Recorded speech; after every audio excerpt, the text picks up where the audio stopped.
we would want to understand from you basically the difference between age related trembling and Parkinson's.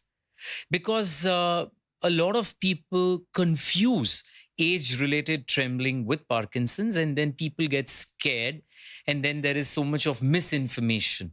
If you could throw some light on it. Yeah, very truly said that most of the people, because I am also specializing in this field of movement disorders as a part of specialized in functional neurosurgery, Mm-hmm. I come across this type of patients on regular basis, Mm-hmm. and this happens quite frequently that if somebody is having tremors, Mm-hmm. they come to us and they tell us, sir, मुझे Parkinson's हो गया है, मेरा हाथ कांप रहा है, मुझे पार्किंसंस का प्रॉब्लम है. Mm.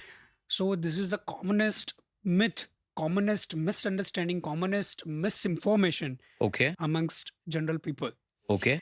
So पार्किंसन की बात करें तो tremors are not the predominant symptom of Parkinson's disease.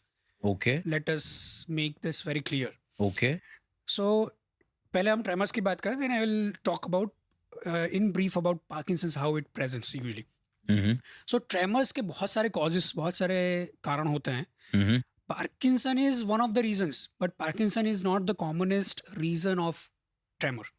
Mm-hmm. So जो commonly हम tremors देखते हैं patients के अंदर, Mm-hmm. उसमें जो ज़्यादातर पाए जाते हैं वो है essential tremor. I'll not go into the medical terminology or medical details as such, but वो उस प्रकार का कंपन है हाथों में, tremors है कि जिसमें कोई एक्टिविटी करते वक्त हाथों में कंपन आता है. Simple. Okay. And similar type of tremors can also be seen as an exaggerated or enhanced physiological tremors. Okay. It can be seen in elderly patients as well as in young patients as well. Mm-hmm.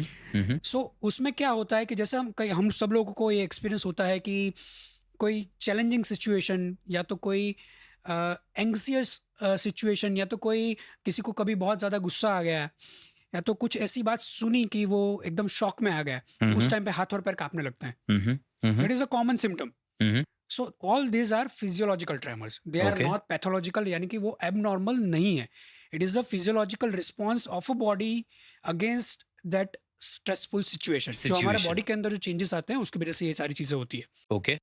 So this tremors are different.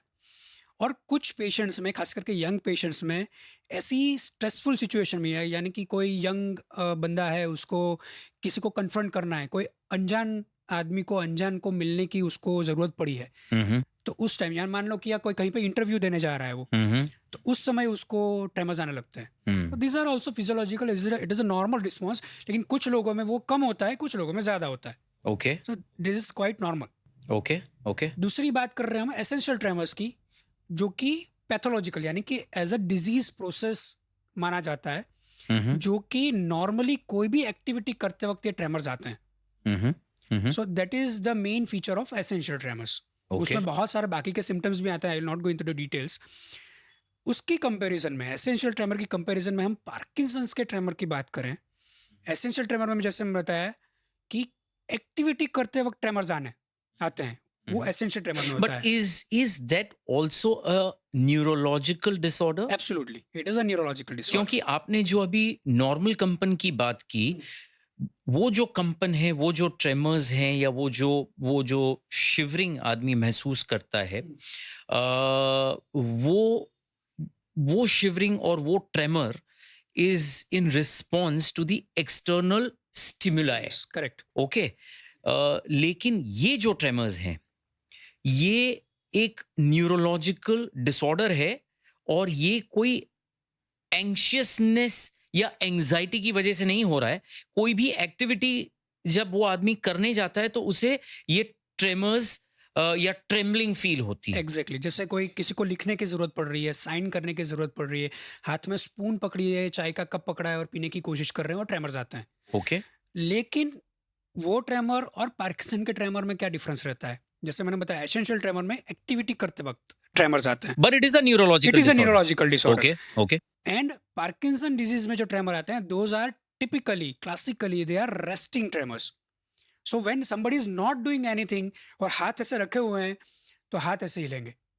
ऐसे कुछ नहीं करना है, आदमी जैसे table के ऊपर या तो चेयर के ऊपर हाथ रखे हुए हैं, तो हाथ ऐसे हिलते रहेंगे। ना कुछ करते हुए भी ट्रेमर्स आना है। जब ट्रेमर्स आते हैं, वो पार्किंसंस के ट्रेमर्स हैं। हाँ, लेकिन ये दोनों एसेंशियल ट्रेमर और पार्किंसंस के ट्रेमर, दोनों प्रकार के ट्रेमर्स जो हमने बात की, जो नॉर्मल व्यक्तियों में होता है, स्ट्रेसफुल सिचुएशन में बढ़ना, ये प्रकार के ट्रेमर में भी होता है। हम्म। ऑलरेडी ट्रेमर्स हैं, लेकिन स्ट्रेसफुल सिचुएशन में वो ट्रेमर और ज़्यादा बढ़ जाते हैं। सो मेन डिफरेंस, पार्किंसन के ट्रेमर्स रेस्ट में आते हैं, हम्म। एसेंशियल ट्रेमर के ट्रेमर्स ड्यूरिंग एक्टिविटी आते हैं। This is the main difference.